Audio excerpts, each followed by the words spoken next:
So is it a broom closet, Victor?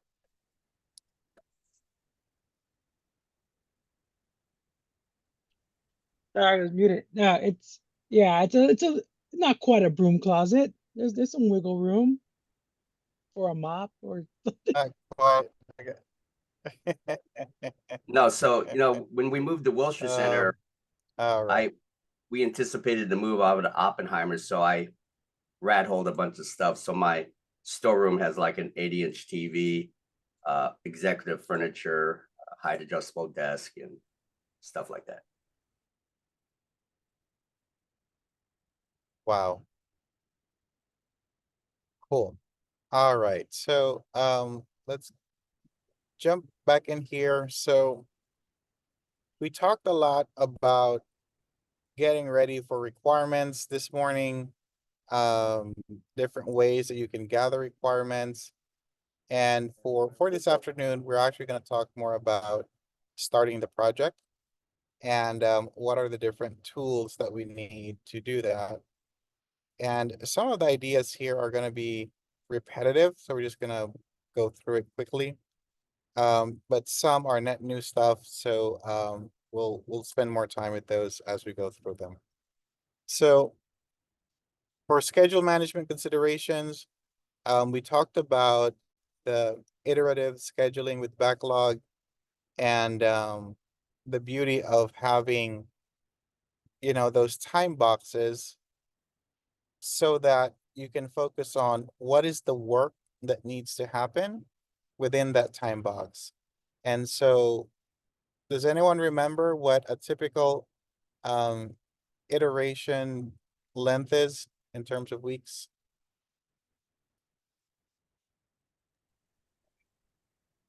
2 to 4 weeks. 2 to 4. Yeah. Okay.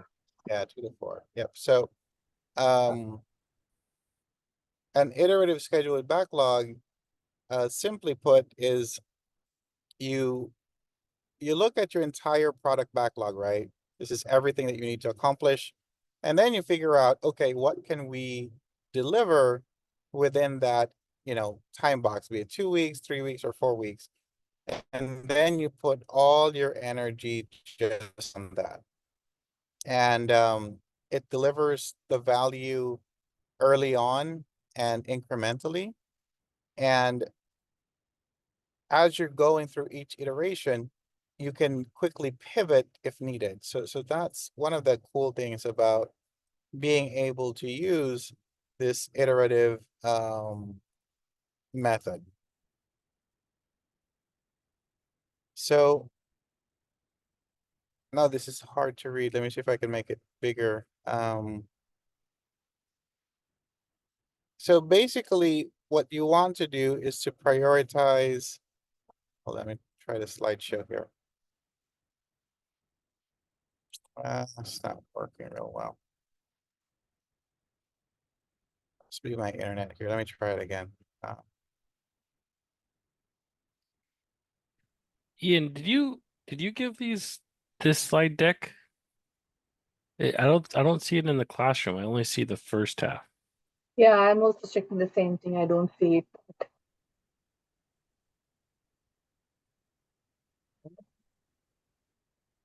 So yeah, thanks for letting me know. I'll send it to Michelle. She should have it, but if not, I'll send it over. So this is the part 2 of the second module. So module 2, yep, and second one. So I'll definitely send it over. So one of the things to remember, both for the test and for your practice, is there's always going to be a lot of user stories that come at you, and you want to be able to prioritize which user story do you need to focus on first. And here's the tricky part. It's not about prioritizing because it's more important. It's more about prioritizing because that's what's needed first. So let's say, for example, let me go back here. Just spend a minute to explain this part. So let's say, for example, you're creating an app, and remember that we talked about the patient portal like 2 weeks ago, creating a patient portal. And so one of the user stories is, well, as a user, as a patient, you want to be able to log in, to get in, right? So you need to have the ability to enter your credentials, right? So your username and your password, right? So that's one user story. Another user story is being able to access your labs. Another user story is being able to schedule appointments. You guys still remember that conversation? Kind of. um, Either way, so 3 user stories, right? So Kelly, one user story is login. The next user story is scheduling appointments. Third user story is accessing labs. As you're prioritizing the user stories for your iterations, based on those 3, which one do you need to do first?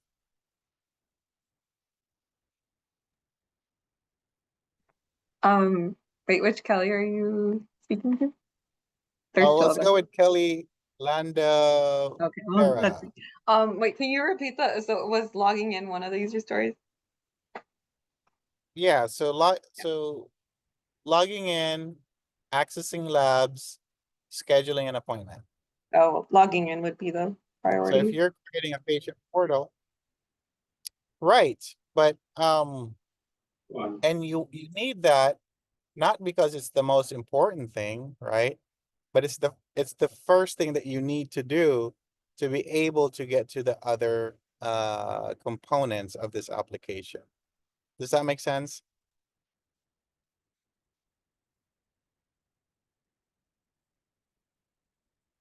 You're on mute, Kelly. Okay. That makes sense. See the thumbs up. Okay, cool.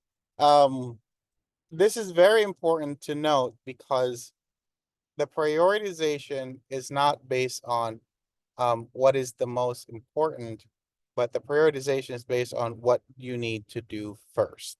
So in this case, logging in is important, but might not be the most important part, but it's obviously important to get in.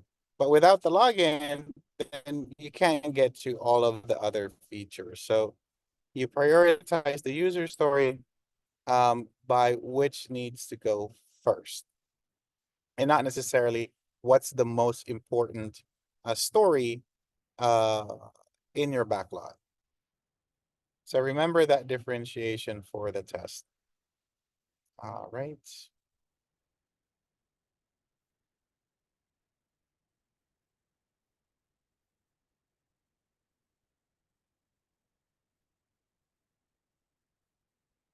So here's a new concept called on-demand scheduling. And this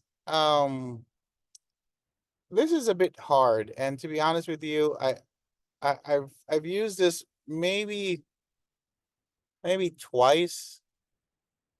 And how it works is you have like a Trello board, and then as people complete what they're doing, they look at the board and then move on to the next assignment. So let's say, for example, Victor, I have on my board uh work on user credential, test user credential, um obtain signatures for user credential, and then a complete user credential, right? So those are all different steps. And so let's say you're working on something totally different, Victor. Let's say you're working on the labs, and then you finished early. The idea of this on-demand scheduling is that you would look up on the proverbial board and say, hey,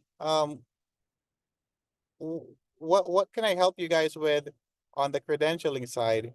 And then let's say Alicia would say, oh, we actually need more testers. So you would just take one of those tasks, assign it to yourself, and start working on it. So it's an amazing system theoretically. If everyone is working at that level, but it's not an amazing system if different folks are working at different levels and at different speed. What ends up happening is you get someone like Elicio, for example, doing 2 to 3 times more than Lizette, for example, because it's not assigned. So it works well for really small teams and everyone is operating at like the same level. But if you have a big team, it becomes really challenging. And there's always that initial approach to an open task as well. I'm still working on something. People aren't necessarily too eager to add more things to their plate, right? So this on demand is really good for smaller groups, not too good for bigger groups. And also just the coordination piece. Um, you need to have a really good coordinator that's assigning things. Otherwise, you could have two people working on the same assignment and they didn't know because it wasn't properly labeled, things like that. So it's a great idea on paper. So that's on-demand scheduling. You basically schedule yourself for a task. So when you're scheduling a schedule management plan, you're reviewing different documents, and this is something that you'll see a lot. You start with reviewing documents, your OPAs, EEFs, different project plans. You use tools and techniques, expert judgment, set up meetings, right, to work on the schedule management plan, and then document things after. This applies to pretty much any management plan, right? Whether it's risk management, you start by reviewing the documents. You pull in people familiar with the different risks, and then you set up meetings, and then you document your findings. So this is a pretty universal template for management plans. All right. Back to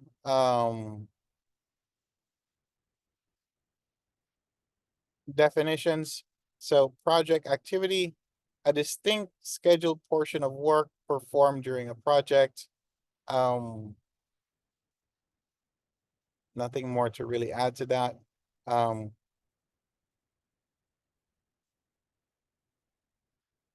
activity is, so in terms of definitions, an activity is a component of a decomposed work package. Activities are not the same as work packages or tasks. Again, for the test, the lowest level of the WBS is what again? Work package. Lowest level of WBS. The work package. Work package, perfect. And the work package can include different activities, right?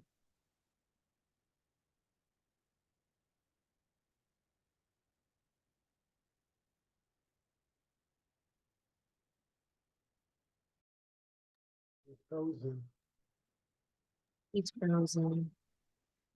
Ian went to sleep. Let's take a 10-minute break. Yeah. Here, here. This one's confusing though, because if the work package is the lowest level, but then project activity is a decomposed work package. I definitely asked exactly about this, and So I think it's the work package is related to the already assigned work. It's not a task, right? It's a part of the project. It's like breakdown. They do it with the planning package, then comes to the work package, right? So that would be the thing. That's why he said it's not a task.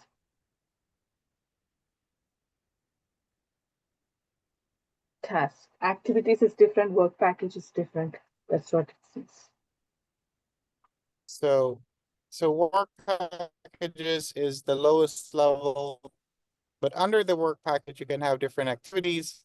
As I said, let's say your work is, schedule the location, include up the Underwater. venue, looking at facilities, things like that.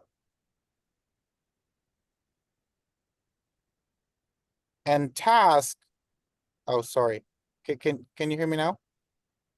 Yeah, you're cutting off little. Yeah.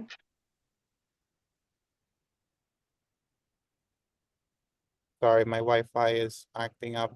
Can you hear me now, Smita? Yeah. Yeah. Oh, cool. So, Oh, all right. and we, So and we three lost your screen things. share too. So Just work heads up. package. Oh, lost the screen. Oh, thank you. Thank you for saying that. Here we go. Let me do that again. Perfect. So three definitions. The work package, everyone knows. An activity is part of the work package. Again, calling the venue is an activity. And a task, this is primarily pertaining to let's say Microsoft project, those different line items. So those are the ones that are considered the task. And again, this is for the purposes of the test. Rarely would you say, hey, Kenny, what work package are you working on? Right? It would be, what task are you working on? So for the test, that's the difference between activity, work package, and task. If they're asking about an entry in, a program, it's usually a task. If it's WBS, it's work package. And if it's specific, things to do in the work package, that's an activity. So, okay. All right. Let me ask a question. Can you hear me?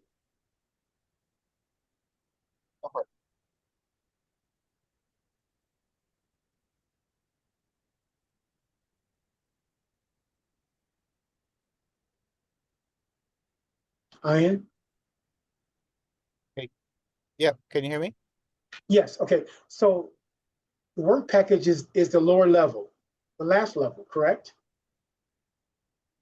And so you have activities The and last tasks level, yeah. so you have activities and tasks within the work package. Is that correct? Is that you? Yes. Yeah.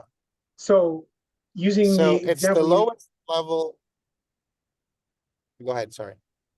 So using the example you used earlier in the first session, for instance, a car, and then we got to the brake, and we got to the brake pad. When I said installing the brake pad would be the task or the activity, not the task. So the work package in that situation would be, let's say, install brake pads, right?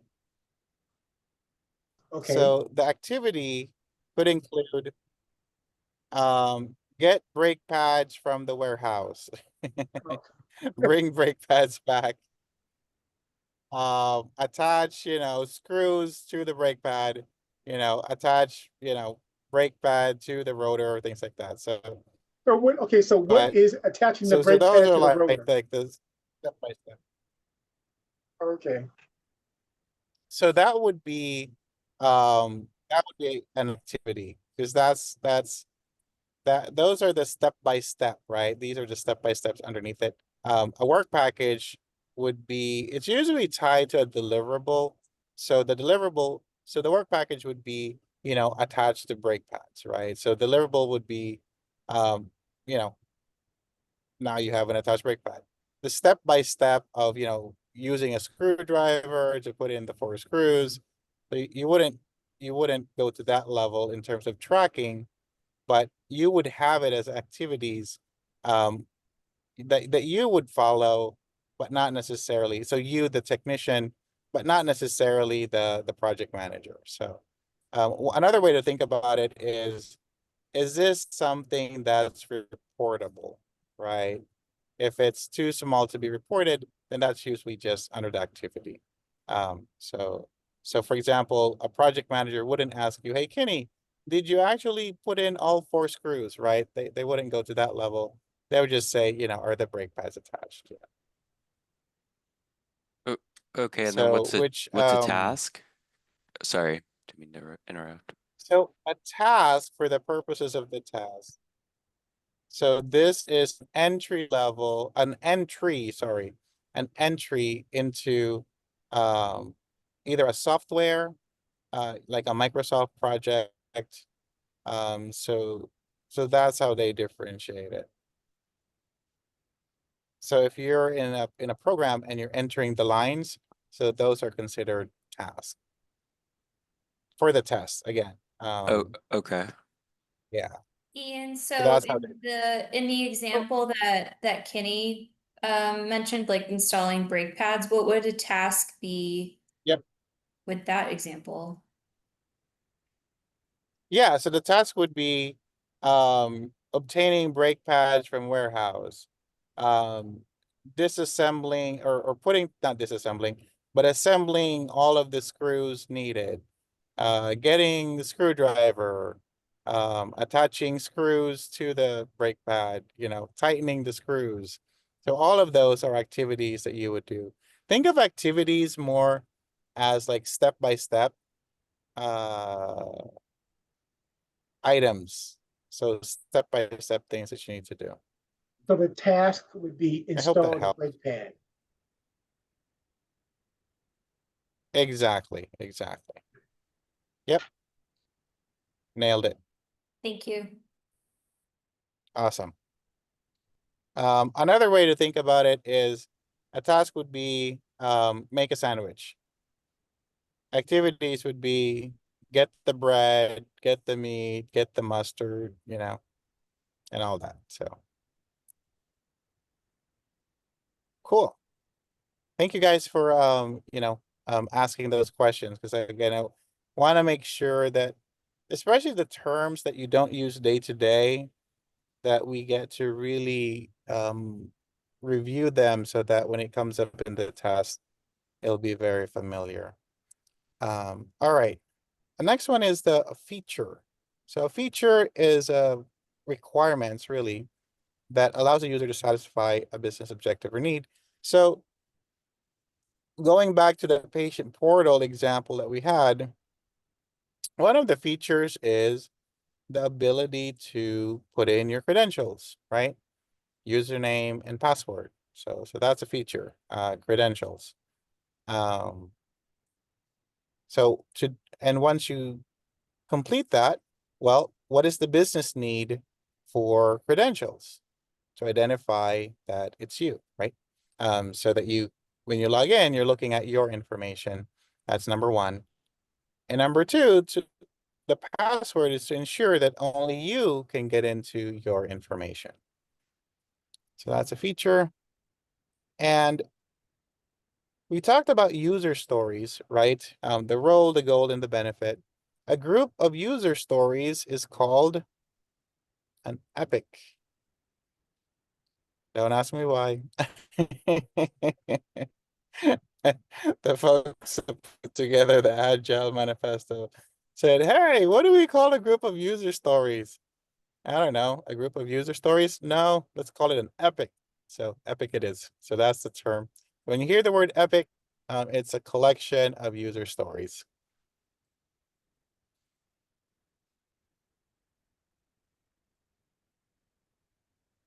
So features and epics. So features, you typically can finish a feature within, one sprint or one iteration. An epic, since it's a combination, right, of user stories, it's not uncommon for epics to span multiple sprints or multiple iterations. Does that make sense? So a feature you can typically finish in a sprint. An epic could span multiple sprints or multiple iterations. All right. So working with features, you want to make sure that if you have different people working on a single feature, that everyone understands how the feature performs, right? So that even though there's multiple people working on it, everyone has an idea of the finished product. If you don't have that clarified, you might end up with a product that might work for one of the team members, but when you put it all together, it might not fit. So I have a story for you. There were a group of, this was back late 70s, early 80s. There's a group of automotive engineers that flew to Japan, to Toyota, to look at their process. And as they were going through the process, they saw how, all the components were assembled. And towards the end, the last thing they put on the car is, were the doors. So they put the doors into the car and then it just fit, right? And so one of the American engineers said, "Hey, where's your soft hammer?" And the Japanese engineers were so confused. They're like, "What do you mean soft hammer? What? We don't know what that is." And the American engineer said, "Well, a lot of times the doors don't fit properly, so we use the soft hammer to literally hammer the door in, right?" And so the Japanese engineers were so confused. They said, "We don't have that problem because we address it in design." So our design allows for everything to fit. So we don't have a soft hammer. And I love that story because a lot of times we have an idea of how features should work, but maybe not the same idea. And we need soft hammers to make them fit.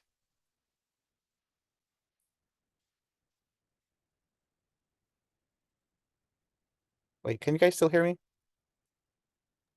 Yes. Yes. Kenny, can you still hear me?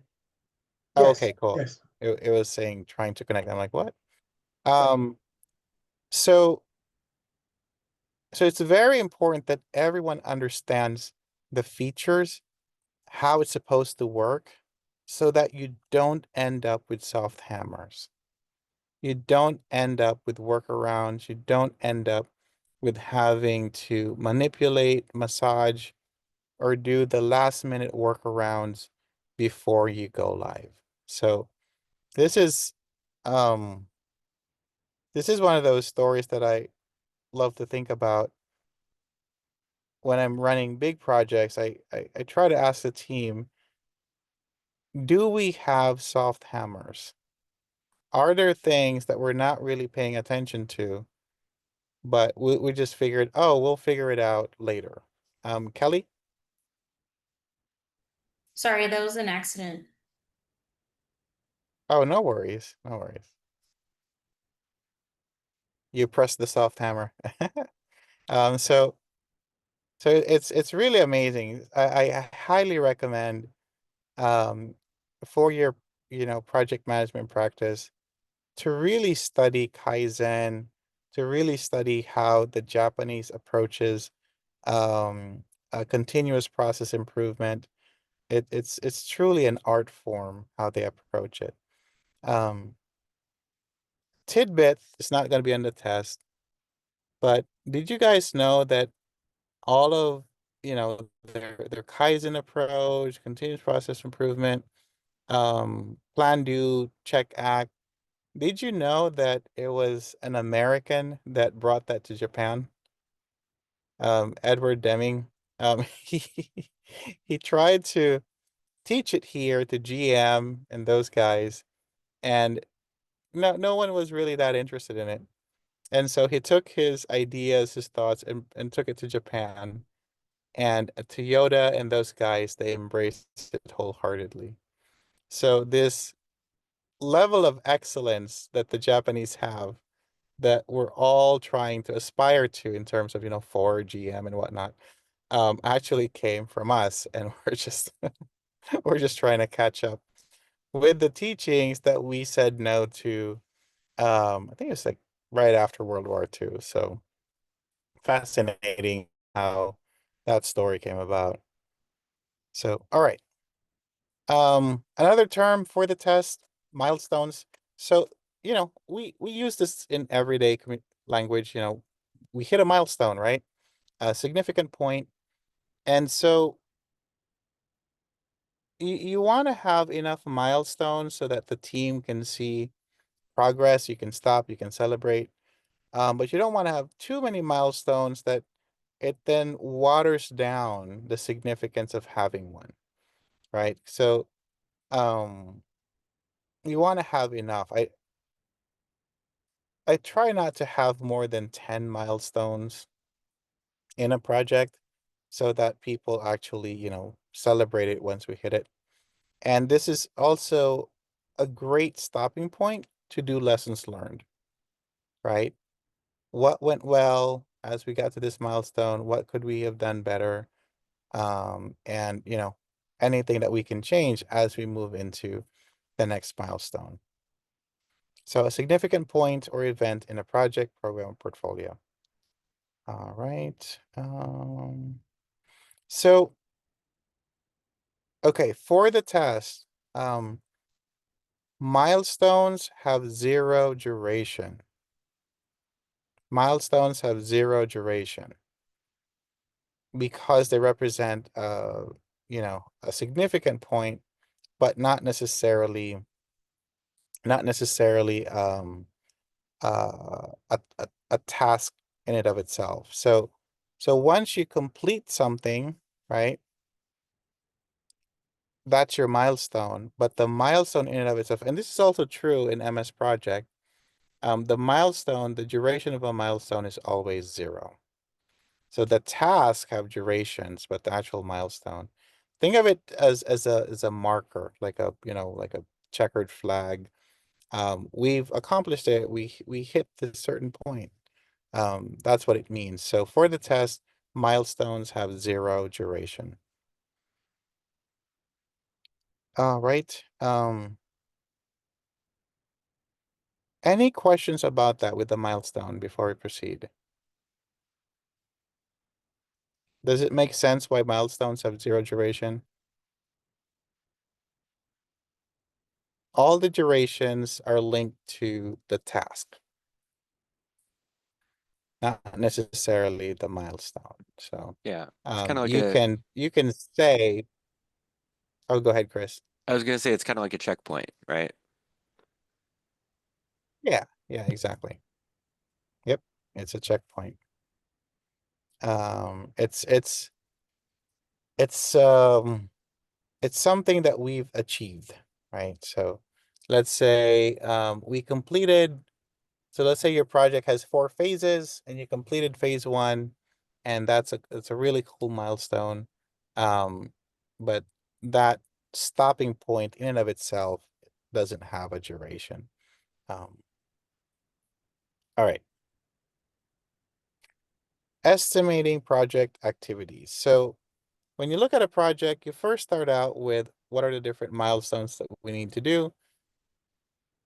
Let's say you're building something, so it might be, you're gathering all your information, followed by you're starting to build things, and then you test things, and then if there's any training involved, so that would be a milestone, and then you do all of your checks, go, no go, and then after that you go live, right? So that's an example of like high level milestones, right? So underneath those milestones, you have the different tasks. different activities. And so to estimate that, there are different tools that you can use. Hold on 1 second. I think trying to see if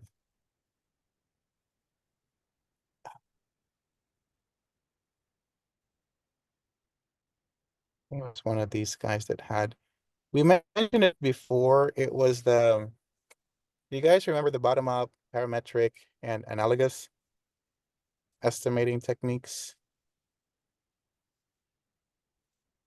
Sounds familiar? Hold on, let me see. Here we go. So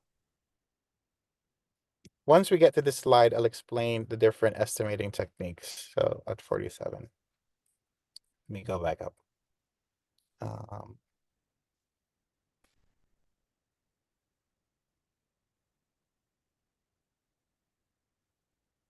So yeah, so we'll talk in a little bit about the different tools that you can use to estimate different activity durations.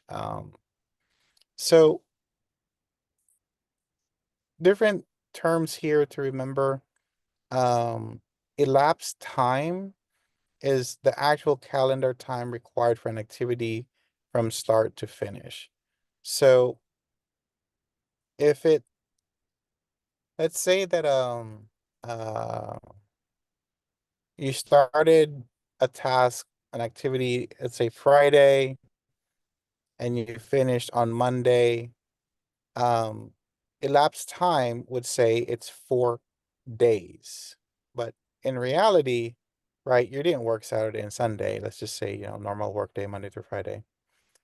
Effort is the actual number of hours, time that was put in to that activity, right? So let's say you worked a total of 8 hours.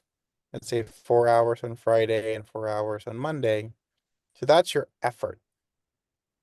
The elapsed time would be the actual calendar time. So in this case, it would be 4 days. Does that make sense?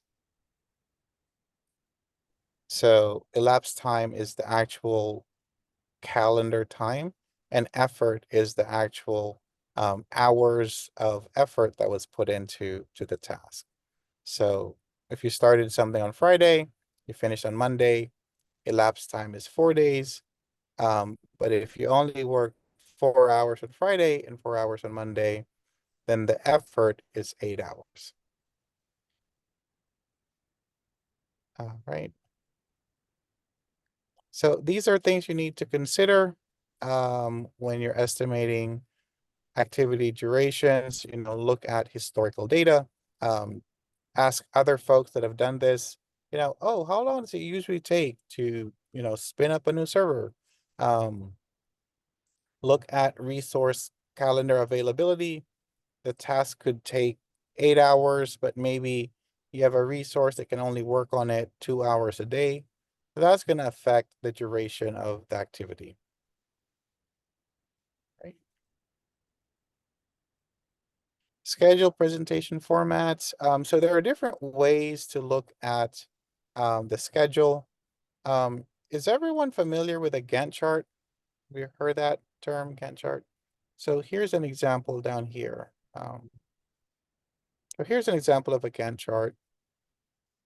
So you have, the activities, and you also have the relationships. So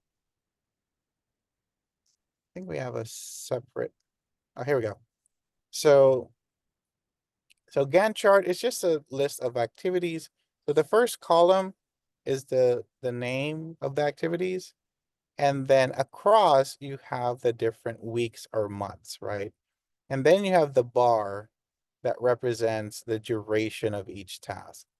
So from, let's say, for the first one, WBS 1.1 starts week 1, and then it finishes at the end of week 8. Can everyone see that? This bar right here?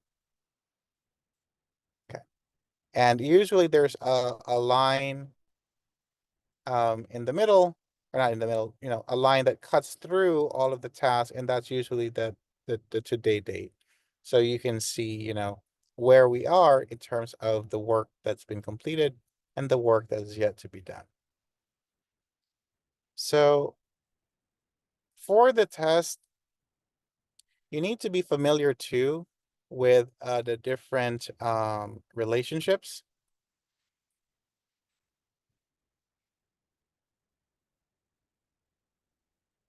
Of the different tasks. So for example, if you're looking at activity A, so once activity A finishes, activity B starts. So this relationship is called a finish-start relationship. Pretty straightforward, right? So activity A is done, finish. Activity B starts, start. So finish-start relationship. There are some activities that start at the same time. So in this case, activity A and activity B start at the same time.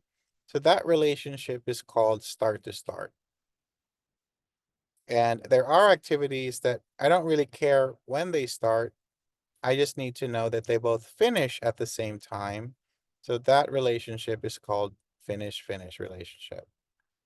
And sometimes there are relationships that the activity A starts when activity B at the same time as activity B finishes. This is rare, but this is a start-finish relationship.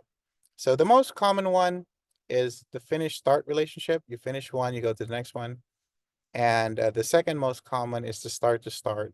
When you begin one, the other one begins at the same time. What was All the right. finish to finish relationship? The which one? The finish to finish relationship? Is that when they both Yes. end? So absolutely. So finish to finish is you don't really care when they start. What you do care about is when they finish. Yep. So think about it as, let's say that you have a venue and there are multiple workshops going on in the venue. You don't really care when they start. You just need to know that by 5 o'clock, everyone should be done. So that's a finish-finish relationship. Yep. Right. So critical path method, you're gonna have exercises with Michelle that goes through the critical path. And it's, the good news is that you won't have a lot of the actual doing the math type questions for the test, but you'll be expected to understand what those diagrams look like. So critical path method estimates the minimum project duration and determines the amount of schedule flexibility. So we're going to talk about things like float and slack here in a minute. So minimum project duration. So critical path method. So critical path activity is any activity on the critical path. And I have a diagram here to show you. This would make it easier. So for example, so here's your project. So Lizette, what's the relationship between my start and activity one? What's the relationship between these two tasks? Sure, I understand that question. So Lizette, remember we talked about the relationships here? Finish Oh, start, okay. start to start. Yeah. So here, when you look at start and activity one, what's that relationship? Would it be start to finish relationship? No. So it would be the opposite. Oh, See? start to start. No, finish, right? So Oh. by the time this finishes, this starts. So to finish to start relationship. Finish to Finish, start. start. Got it. Yeah, finish. So you, Yep. so you're Uh, saying that that is a finish to start. So start is the finish to beginning the activity one. Is that what you're saying? so here, like, okay, let's get started. So at the end of this, So finish here is the start of your first proper or formal activity. Yeah. So finish start. I think I'm a little confused if it's a finish start because we're starting something and then we're gonna start another activity. So Or am I this might able be, to? yeah. That's what So look that's at what I'm thinking. look at start activity 2 and activity 4. This might make it easier, so we don't have the word start in the. So activity 2 and activity 4, the relationship is at the end of activity 2, finish. We start activity 4, start. So finish start relationship. Okay. Yep. Okay. All right. So here's a critical path method. So you have start of the project. So first activity 1 is 6 weeks. Activity 2 is 4 weeks. And activity 3 here is 5 weeks. So let me pause here so we can go through this slowly. So let's say that Chris is working on activity 1. All right. Kelly or Tuno, you're assigned to activity 2. And Lizette, you're assigned to activity 3. So Chris, Kelly, Lizette. Everyone with me? Okay. So while Chris is working on activity 1, is there anything that Kelly and Lizette need to do at this point? Nothing yet, right? So they can, swing by Nordstrom, look at, what's coming up for the fall selection. Lizette's like, that's a good plan. So it's just Chris toiling away here. Chris is done, and then you have Kelly and Lizette starting, right? Activity 2, activity 3. So let's just say that they start at the same time. However, Kelly finishes in 4 weeks. Lizette takes 5 weeks, right? So if you look at this, if so once Kelly is done, right, it seems like they all start the next group of activities at the same time as well.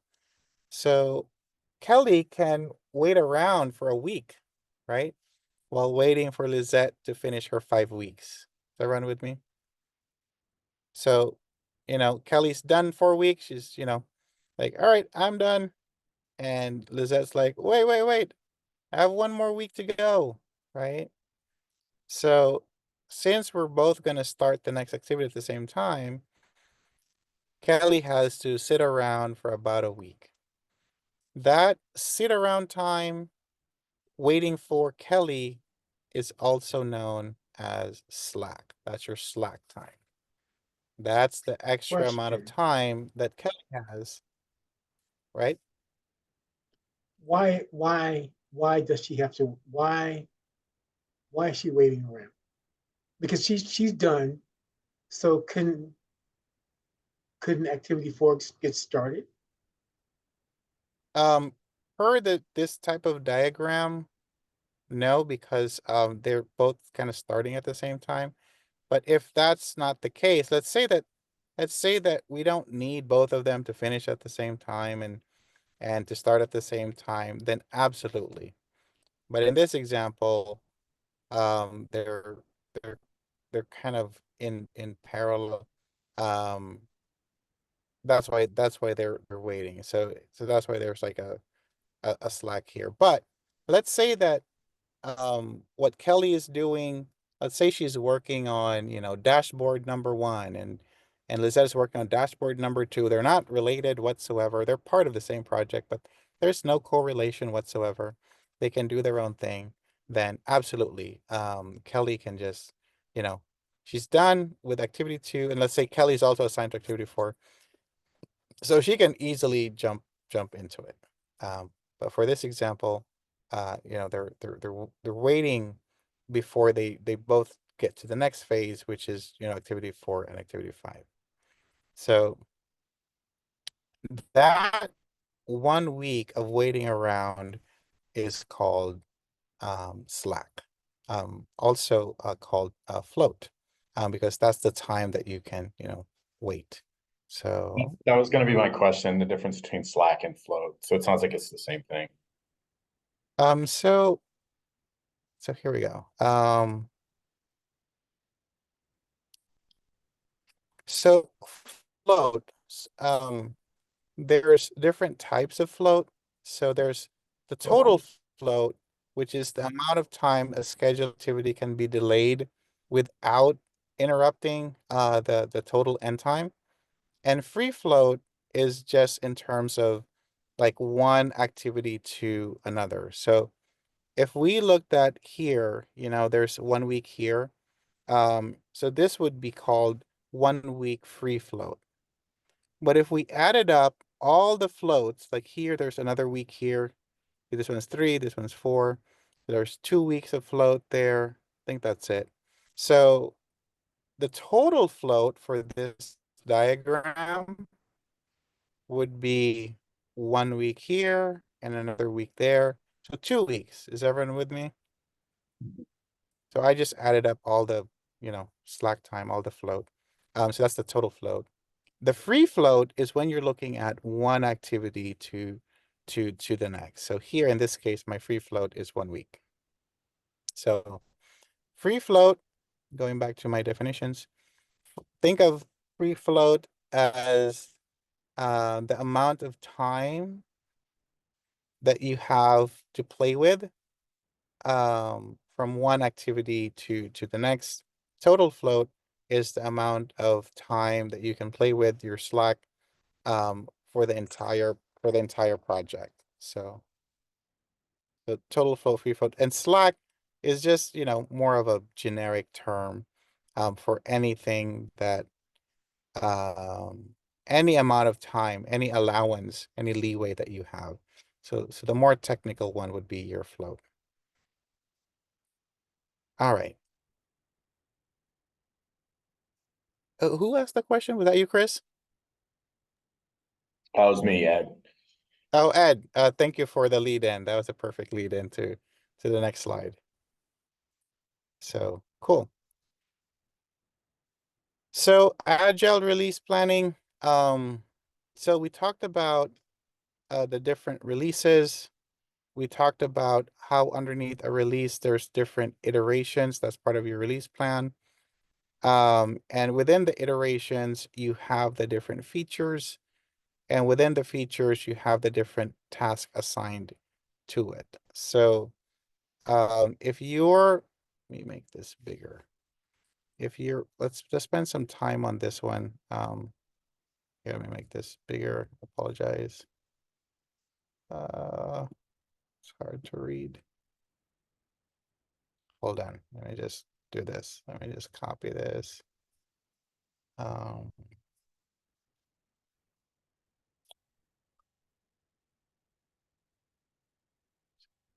Let me do this.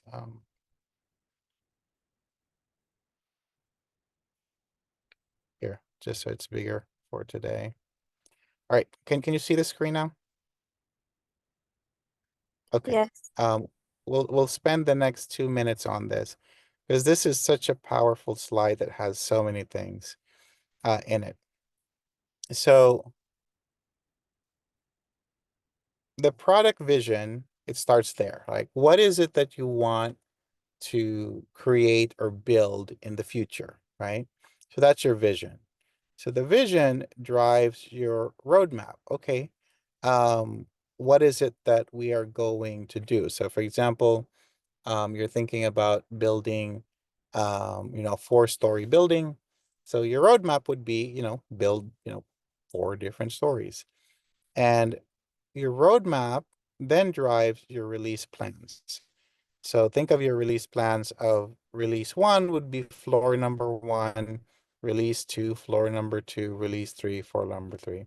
Or if you're doing an application, release number 1 will have all of these amazing features, and then release number 2 would, be more features, so on and so forth.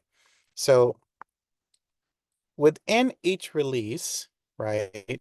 So So you start with a product vision that dictates your roadmap. Within the roadmap, you have the different release plans. So here's the release 1, release 2, release 3.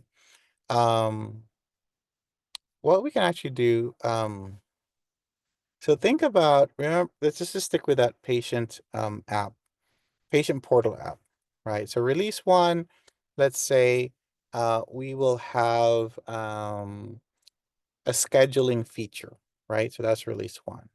Release 2, you'll have access to your labs. And then release 3, let's say you can book imaging services, right? So the first one is just scheduling with your doctor. Number 2 is being able to look at your labs, and number 3 is to be able to book procedures like MRIs and things like that. So release 1, under each release, there are different iterations, right? So remember, the first iteration is okay, so now we're gonna work for the next 2 weeks, right? And these are the things that we're gonna complete in that first iteration. So every release plan has different iterations underneath it, and every iteration plan has different features underneath it. And a feature, right, is composed of the different user stories, right? So let's stick with what did we say release 1 was? The ability to schedule appointments with doctors, right? So that's release 1. So underneath that, you have all the different iterations that you do. You get to your MVP, and then you try it out. Hey guys, what do you think about this? But before you can do that, underneath each iteration, you have the iteration plan, which is composed of the different features, and each of the features is composed of a user story, and each user story is composed of different tasks. So product vision, then the roadmap. The roadmap dictates the releases. The releases is comprised of iterations.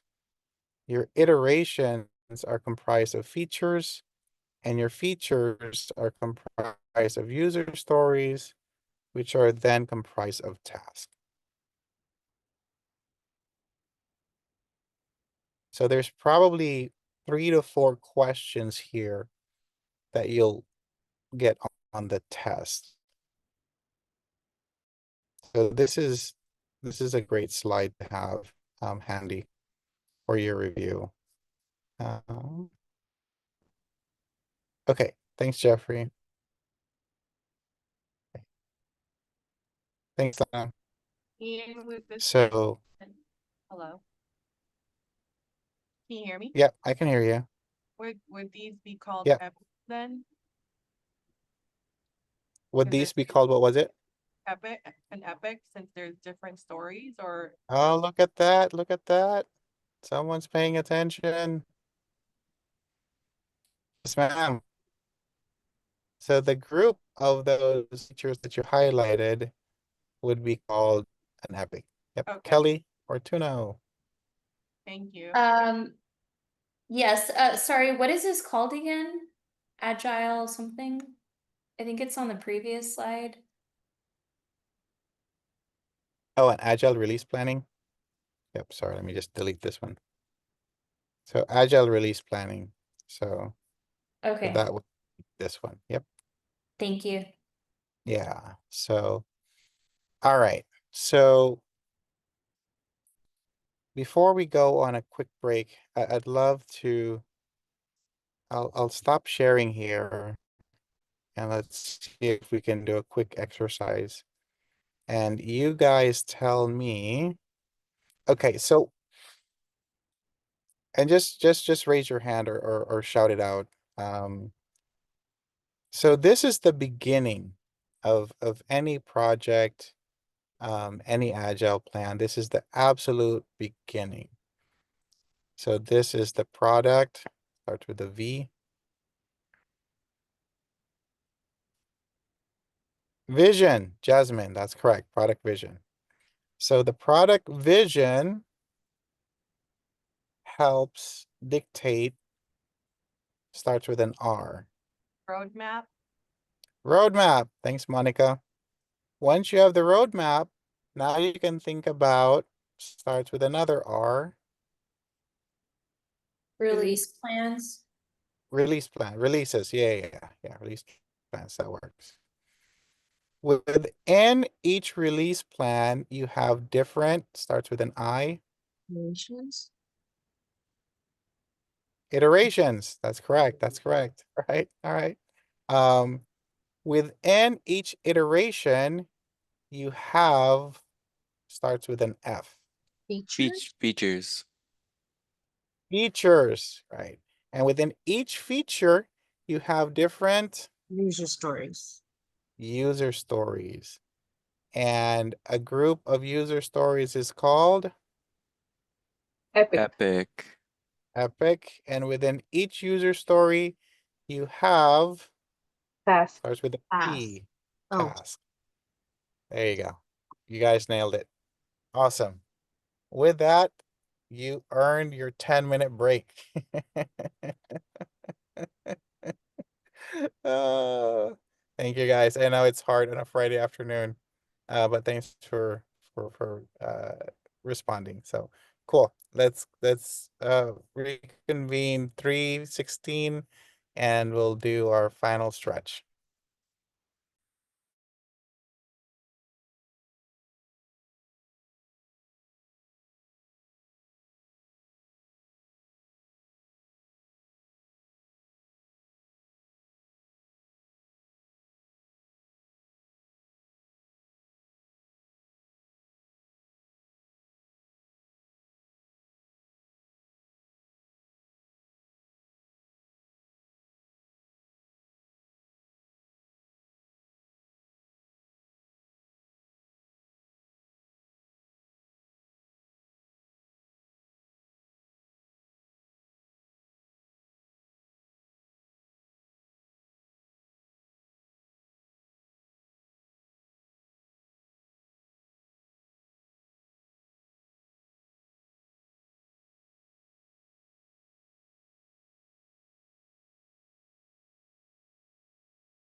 All right.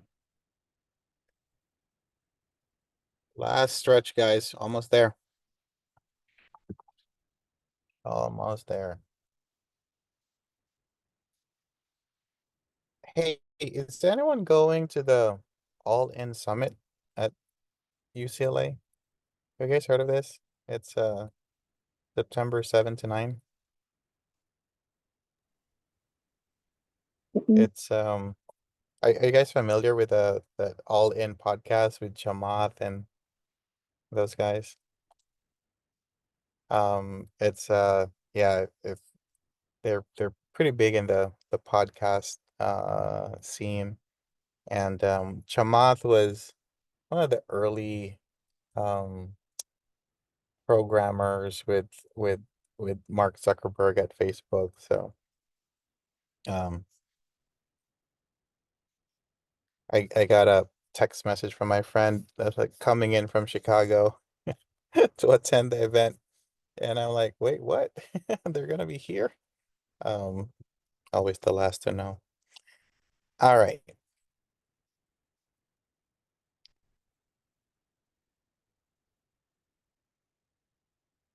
So resource optimization techniques. Before I proceed, you guys good with this screen? Releases, iterations, features, user stories, task. All good? All right, cool. So there are times where you don't have, enough resources for the task, or you have resources with time constraints. So you have to figure out different ways of being creative to adapt, right? And so there are two main methods of adapting to resource constraints. One is called smoothing, and the other one is called leveling. So what are these two things? So smoothing, if you're writing things down, um, it adjusts the activities of a schedule to keep resource confinements, but it doesn't change the critical path. Um, so, so here, hold on. This is an easier way to understand it.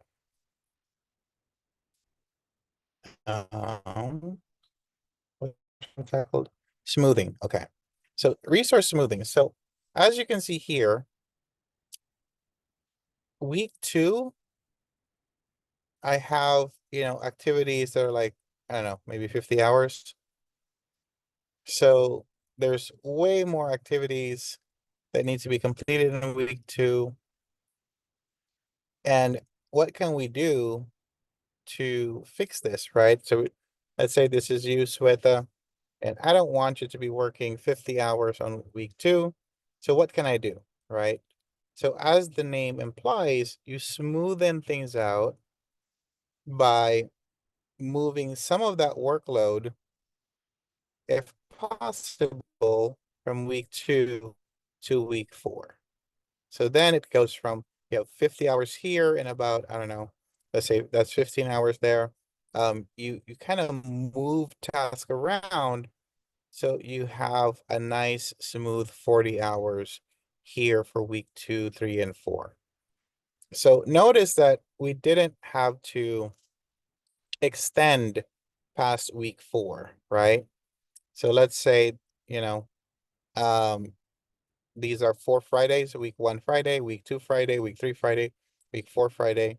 So we didn't have to extend past week 4 Friday. Does that make sense? We just moved the task around. So we still completed it at the same time, week 4 Friday, but we don't have Sweta missing out on dinner and other plans for week 2. We smooth things out. So that's smoothing. So going back to the definition, it does not change the critical path, right? Does not change or delay the completion dates. Okay. So smoothing does not change the completion dates. Leveling, on the other hand, leveling does. As you can see here, to accommodate Sweta's week 2 of more than 40 hours, instead of just,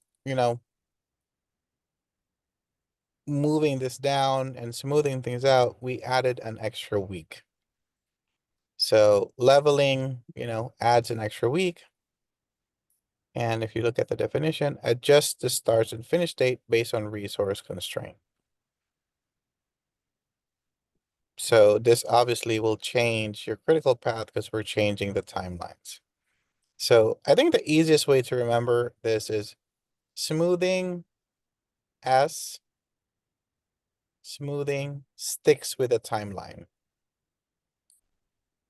That's it. The other one doesn't. The other one just adds more time. So smoothing sticks with a timeline. So that's the best way to remember that. So any questions about smoothing and leveling before we proceed? Cool.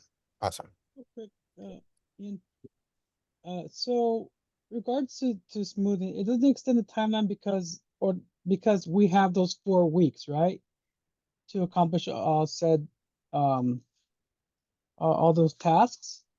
So, but if we had, let's say 3 weeks and not 4 weeks, and we needed to get everything done in week 2, then we'd have no choice but to level it, to add that extra week. Absolutely. Yep, exactly. Yep. So you try to do smoothing first, right? Can we keep to the timeline and just move the task around? And if that's not possible, then you add the extra week. That's the leveling. So week 5. Yep. That's another way of looking at it, Victor. Start with smoothing and end with leveling if you can. All right. So that's for the resources. So what if you have scheduling issues, right? So there are scheduling compression techniques that you can use. Obviously, each one comes with their own set of risks. So the first one is called crashing. So this shortens the scheduled duration by adding resources. So a good way to remember this is crashing is caching. You're spending money, you're getting resources. Crashing is caching. You're paying for people to come in to work. So if you look at the slide over here, so here's the normal schedule, right? So we have, for example, Victor working five days, and then we have Cinderella working 6 to 10, and Jennifer working 11 to 15. So that's the original schedule. But then let's say leadership said, hey guys, we don't have 15 days. We need to cut this down by a few days. What are the options that you have? So the first one is crashing. So you crash the schedule by adding more people. So now, if you notice here, let's say days 1 to 5, just one person. We cut this by 2 days by adding 2 people, right? So we're throwing cash at the problem. So 2 people, hopefully we'll get it done sooner. Does that make sense? Another way to do it, if you don't have the cash to crash, is you can fast track. And what that means is things that are usually done in a linear fashion, like finish days 1 to 5, and then, so let's say that days 1 to 5 is collecting requirements. Let's say 6 to 10 is doing the build, and let's say 11 to 15 is doing the testing. Now, for fast track, oops, hold on. All right, thanks, Kelly. For fast track, instead of waiting to finish all the requirements selection, at day 4, you're beginning the build. Can you guys see this? So instead of waiting to finish days 1 to 5, right? You're starting earlier. So for fast track is also high risk because let's stick with the example. You don't know all the requirements and you're starting to build already. There's a chance that there could be another requirement that would totally affect your build. And so it's high risk, but it saves you time. So you're saying that fast track, you're overlapping because you're Yep. figuring that 3 of those days, we created enough of phase one or piece one or Yeah. Enough task of the one, requirements, for enough example. of the Yeah. requirements to start Right. four, or Building. 5 or 6. Yep. So you should have everything that you required for 4, 5, and 6, right? Don't you have those? The requirements are there. I mean, the whatever's required was done for 1, 2, and 3 was done for the first 10 pieces of 4, 5, and 6. No? So let's assume that. We could say it's dare to dream. Dare to dream. Okay. Yeah, exactly. Yeah. So imagine, Kenny, that you're on site, and then the first week, Monday through Friday, you're talking to different stakeholders, you're identifying requirements, you're gathering user stories and whatnot. And week 2 is then we then start to build based on our, the requirements we got from the previous week. But since leadership said, hey guys, we don't have the 15 days to do this, we need to speed things up. And so after 3 days, so now it's a Wednesday, right? That you're meeting with people. You're still meeting with them on Thursday, Friday to gather requirements. But the team that you have, let's say Alicia is in charge of build, you now have Alicia starting to work on the build, right? On Thursday, with what we've gathered Monday through Wednesday. And then we're hoping that whatever is said on Thursday, Friday from the requirements gathering does not contradict what Alicia is starting to build.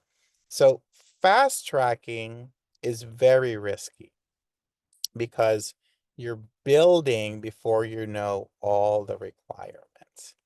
So you So really yeah. wouldn't use fast tracking. I mean, I don't see a reason why you would want to use that in maybe in something small. So this usually, again, if you're told that we don't have the time, and so you need to figure out your schedule. So usually if you have the money, you would do crashing, right? You would assign more resource, get the job done. But if time and money are your constraints, then you do fast tracking. And uh, now, especially for Mike and construction, probably don't want to do fast tracking. Cement is still wet. Yeah, not a good idea. Yeah. Not a good idea. Yeah. But yeah, so ideally, Kenny, you would do the first option, which is normal. Let's just do things as scheduled, as planned. So here's a question for you guys, and just focus on the event, not the politics. Question for you. COVID hit, right? And then we had, I think it was it Operation Warp Speed? When we tried to put together the vaccine that usually, takes years. And then we did it in months, right? So that was Fast tracking. crashing and fast Oh, that's tracking crashing. Okay. and, throwing in the kitchen sink, right? The little We threw bleach. right, a little bleach. Good one. But that truly was fast tracking, because regularly in normal times, you would have more time to investigate. You'd have more time to test it out with a smaller sample size. You'd have more time to tinker and revise and improve. You'd have more time to get all the approvals needed. and then you have time to do the appropriate campaigns and communication, and then you would launch it. Here, we did all of that on a Thursday, right? And so that is an extreme example of fast tracking. But the constraint was, well, people were dying. So we need to get something out there. So normally, you wouldn't fast track something like that, but it was just what was needed in the time. And we'll leave it to the historians to adjudicate whether that was the best approach, or maybe spent a little more time. But yeah, so that's an extreme example of fast tracking. So Ian, So all right. a little closer to home is during that same time, UCLA, set up mobile inoculation. Oh and yeah. all over the place and pretty much overnight. Yeah. So that was a huge effort. That was a huge fast track. And Mike, also too, the the hospital, right? What do you call it? Like the not mobile hospital, Oh, the like a temporary stand hospital, the temporary. Yeah. yeah, we did basically a field hospital build in 48 hours. Yeah, that was insane. Yeah, that was field hospital. So that's another example of extreme fast tracking, because, time was not a luxury for sure. So cool. So again, for the test, if you're throwing money at it, you're adding more resource. Which one is that? Crashing. Crashing. So crashing is caching. And if you're starting things in parallel that should be linear, that is Leveling. I'm sorry, fast fast tracking. tracking. Fast tracking. Yeah. If you are going back to the resources, if you are um moving the task around so that you still finish at the same time, is that smoothing or leveling? Moving. Smoothing. Yep. If you're adding more time, so to accommodate the resource constraints, is that smoothing or leveling? Leveling. Leveling. Okay. Yeah. So again, a nice trick or tip to remember is smoothing, same end date. So both S. So same smoothing, same end date. All right. Cool. All right.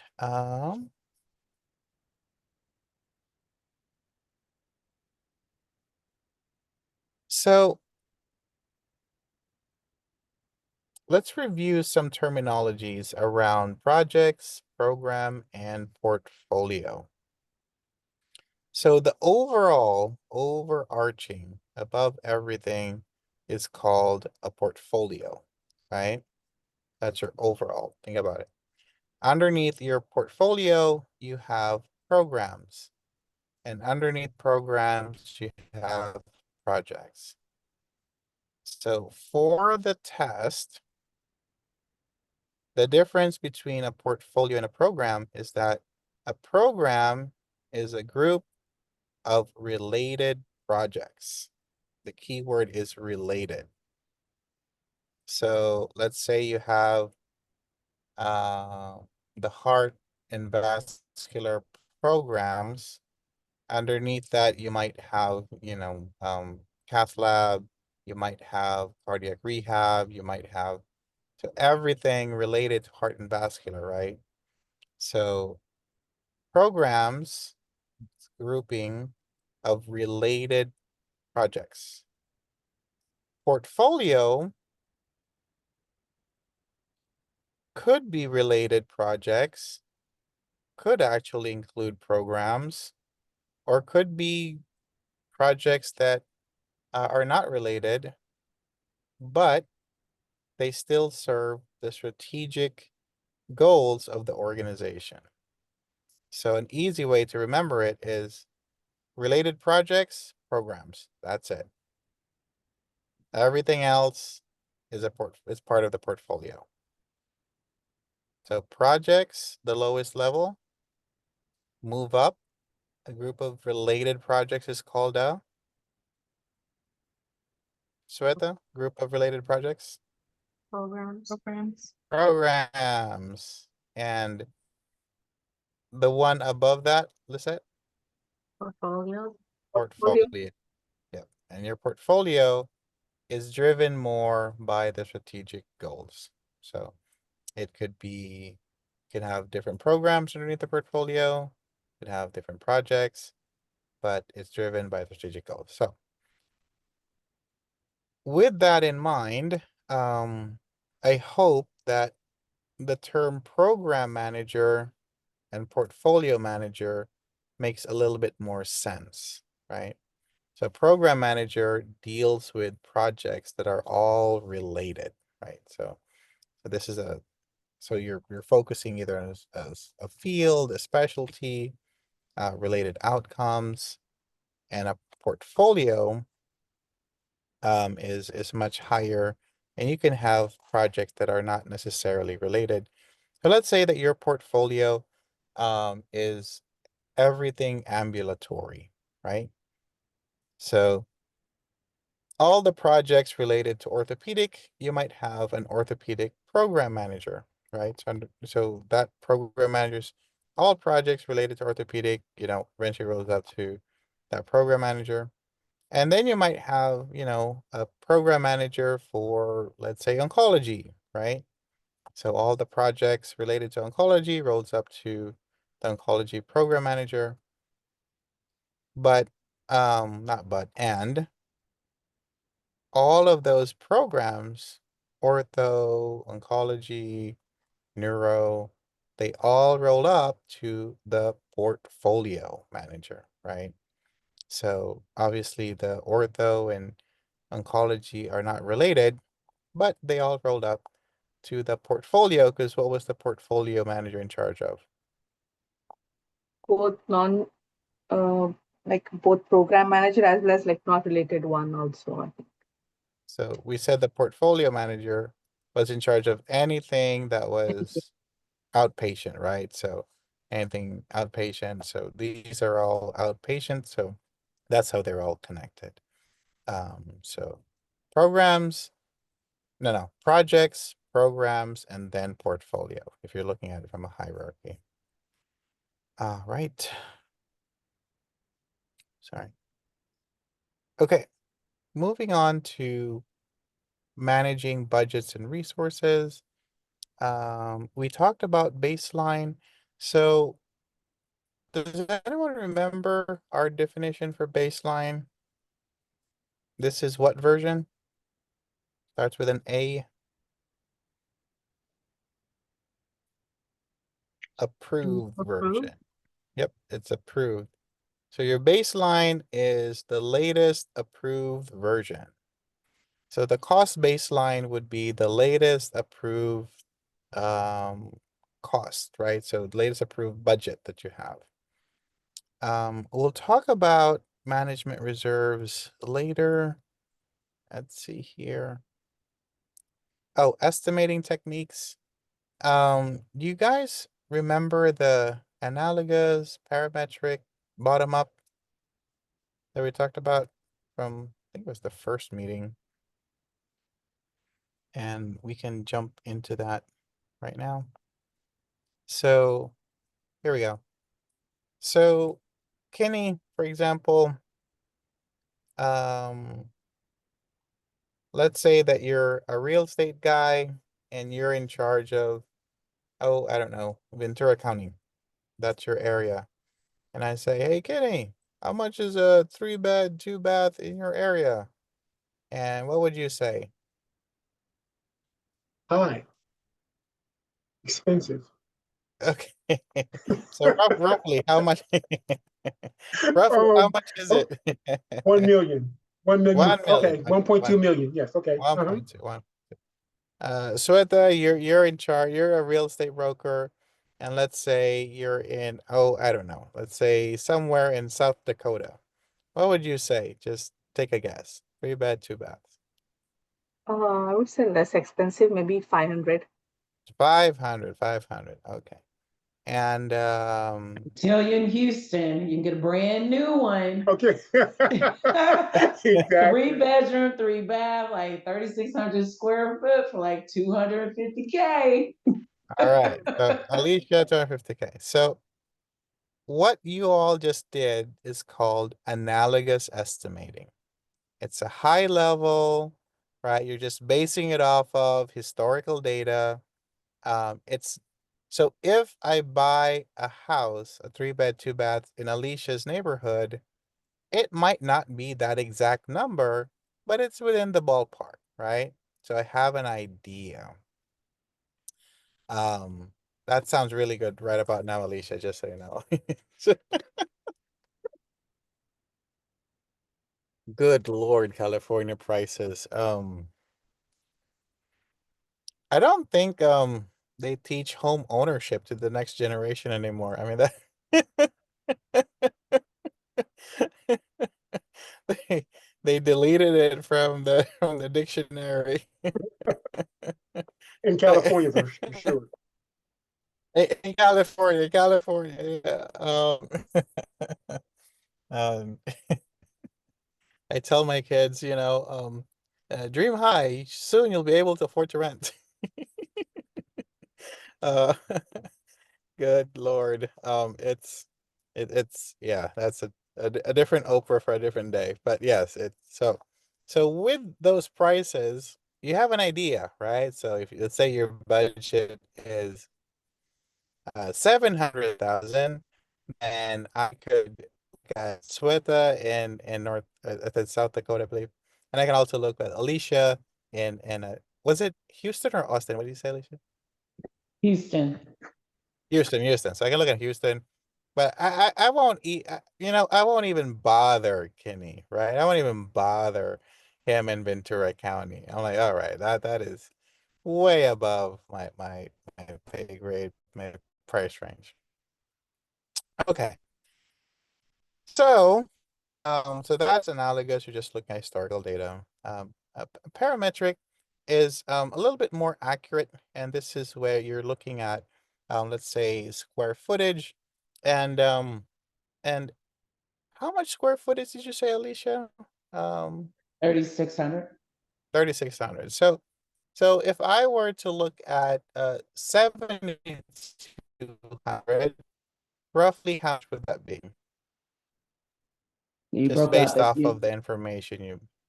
If you looked at what was the Oh, square so footage? you said 72. I'm just doubling it.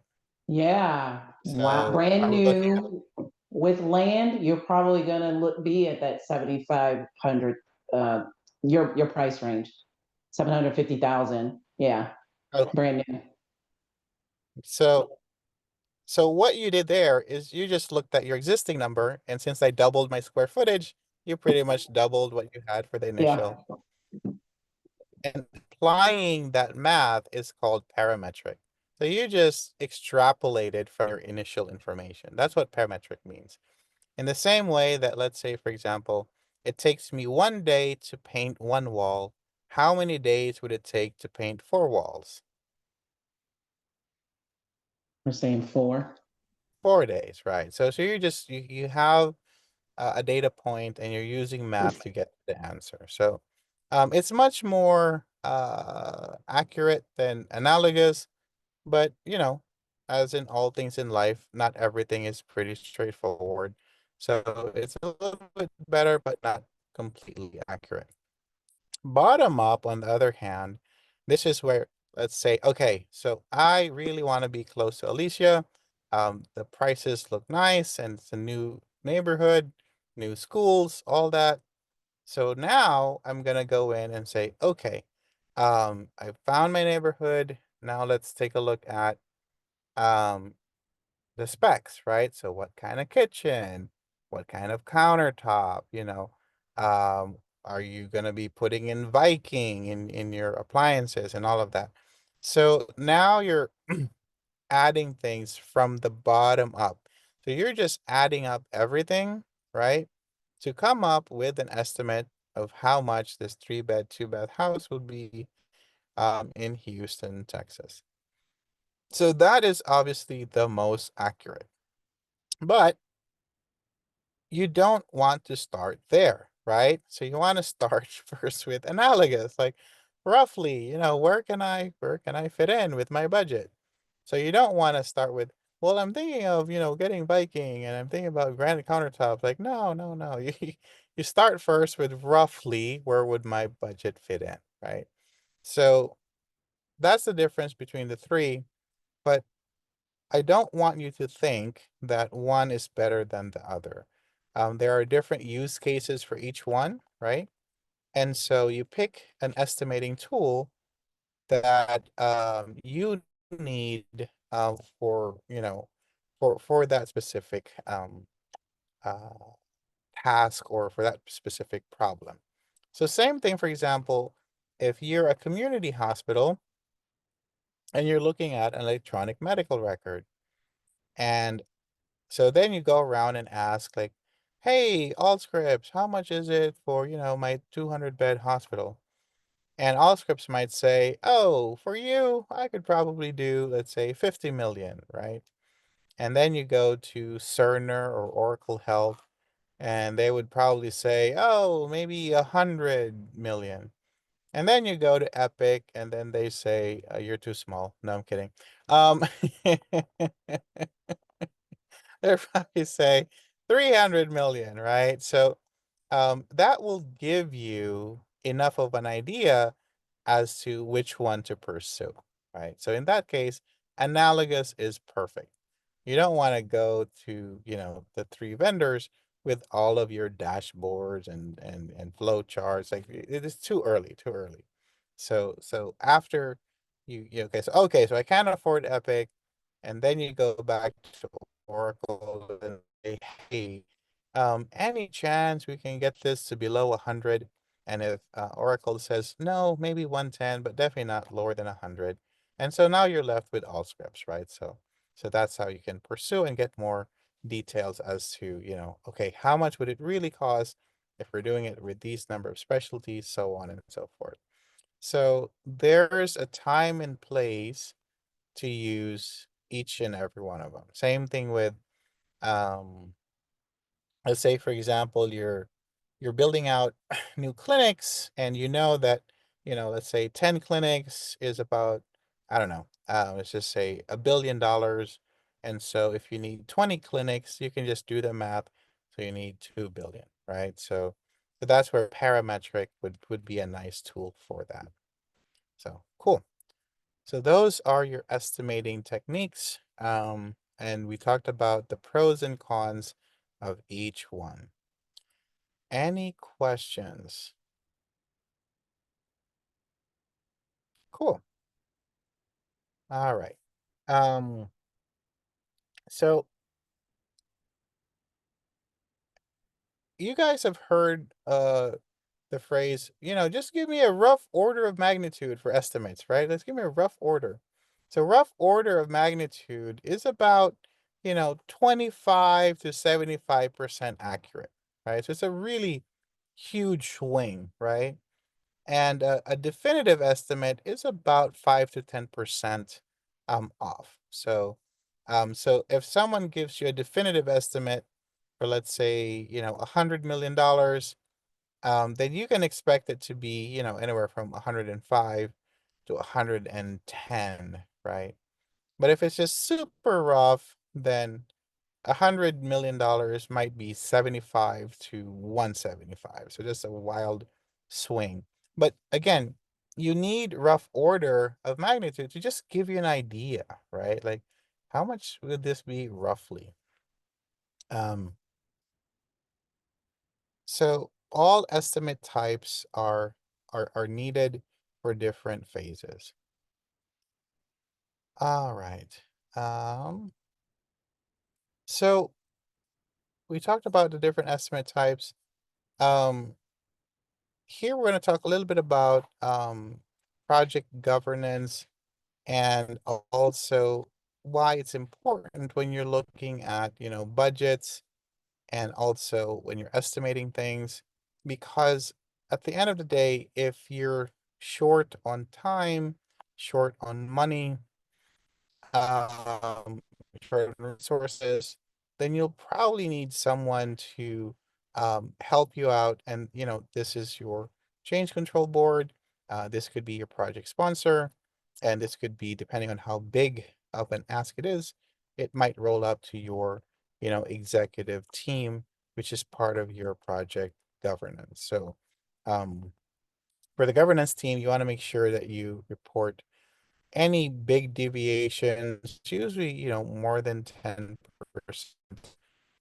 you to pass.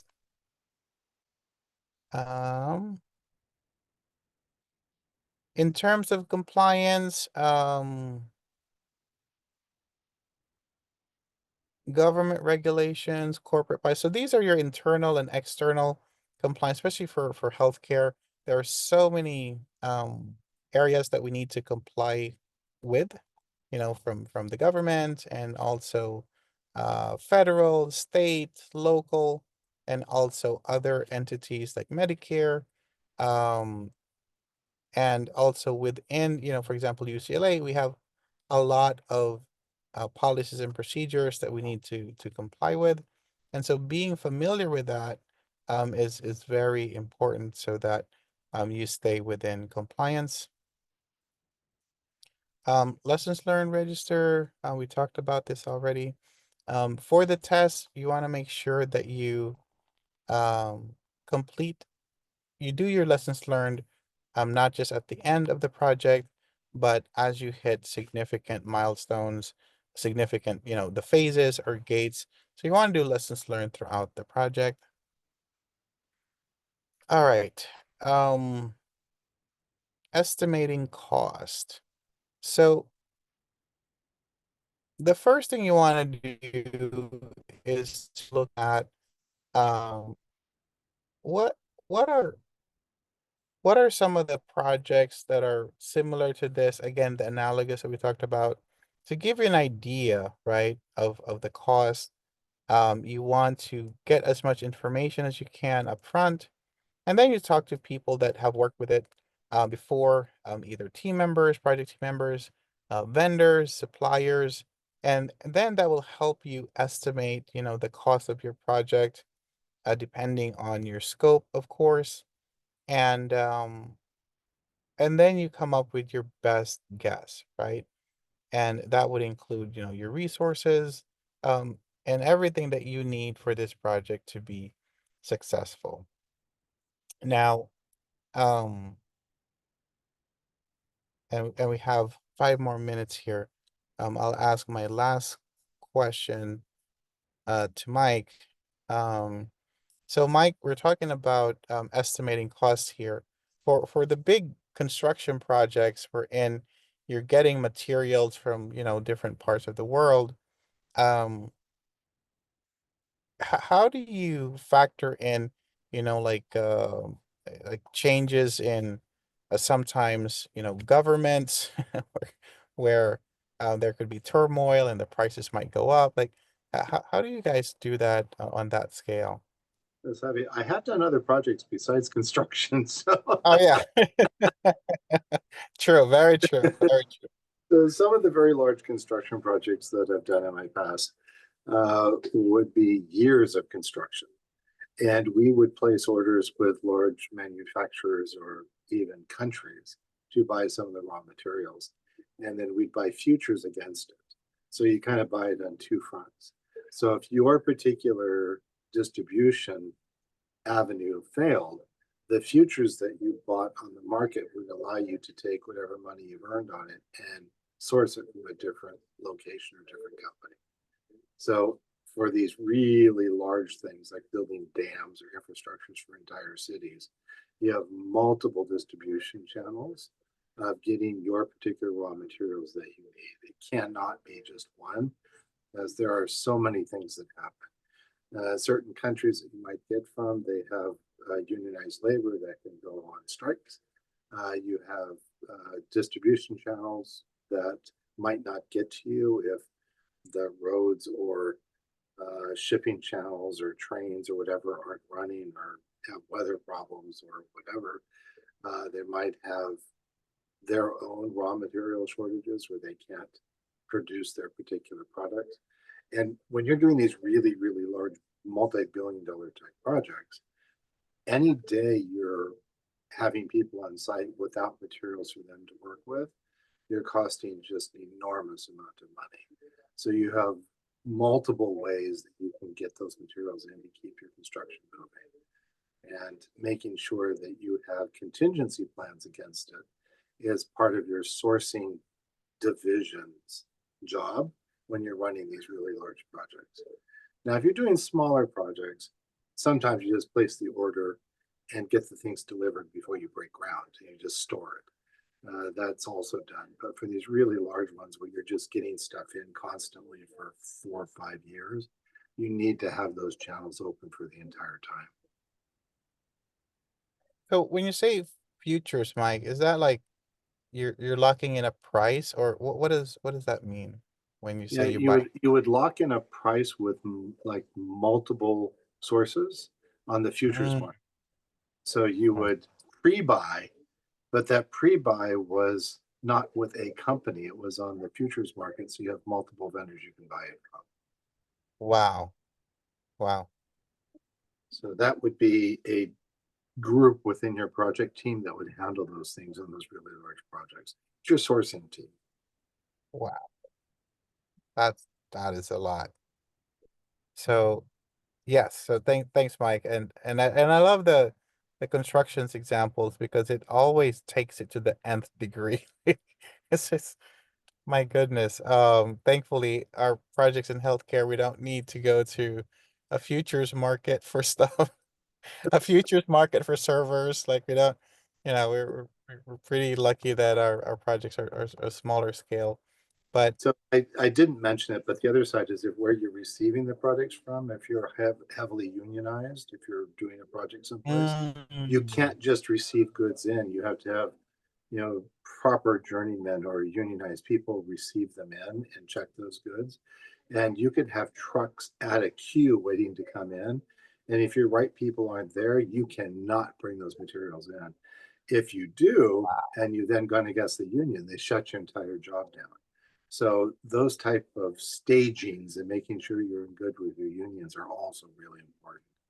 And over the course of those types of projects, my team and I did unintentionally run afoul against the unions, and they quickly shut you down. They teach you those lessons hard, so that you never forget them. You never do it a second time. wow. It would be so disappointing to eventually get your raw materials in on time and you miss, whatever regulation with the union and there's no one to unload it. Good Lord. Yeah, it would be wow. All right. Thank you, Mike. So that's a great example of really looking at estimating cost and I think in one of our sessions you mentioned, Mike, that they're not just a person, but there are teams of people that all they're doing is constantly looking at prices, constantly looking at where we're sourcing, if we need to get from another supplier, just constantly finger on the pulse with materials since you're sourcing from so many different locations. Yeah, during the course of these long projects, small changes in prices can either pose your budget or surprisingly give you some slack in your budget to do something nicer. Usually it's the former, not the latter.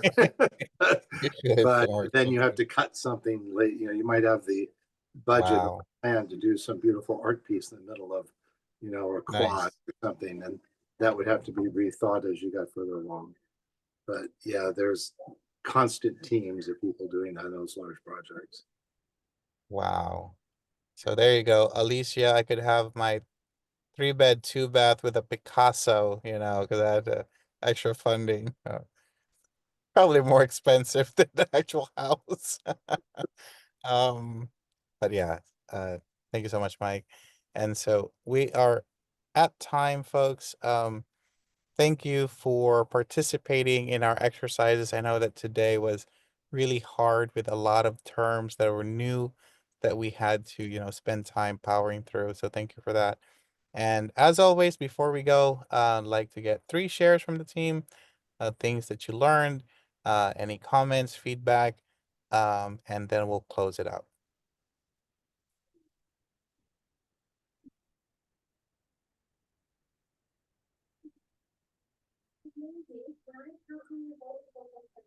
Shweta said, thank you, Mike, for sharing your experience. Always here for it. I just like the term crashing is cashing. Crashing is cashing. All right. Yes, it is expensive indeed.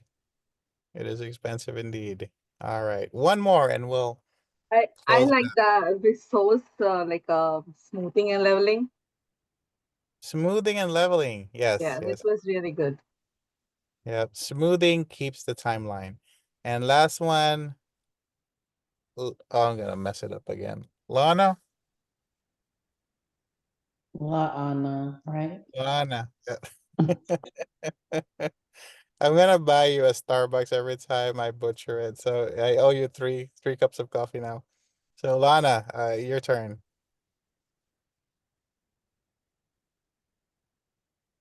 You had your hand up.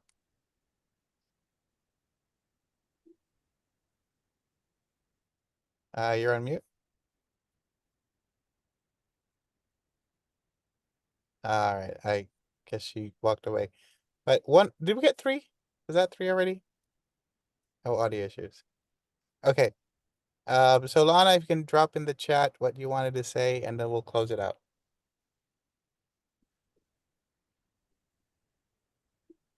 Baseline, latest approved version. Yep, that's absolutely right. Okay, with that, folks, thank you so much. This was an amazing session. Thanks to all of you, and I will see you again next Friday. Thank you. Thank you. Have a good weekend. Bye. Thank you. Good Take Thank care, weekend. guys. you.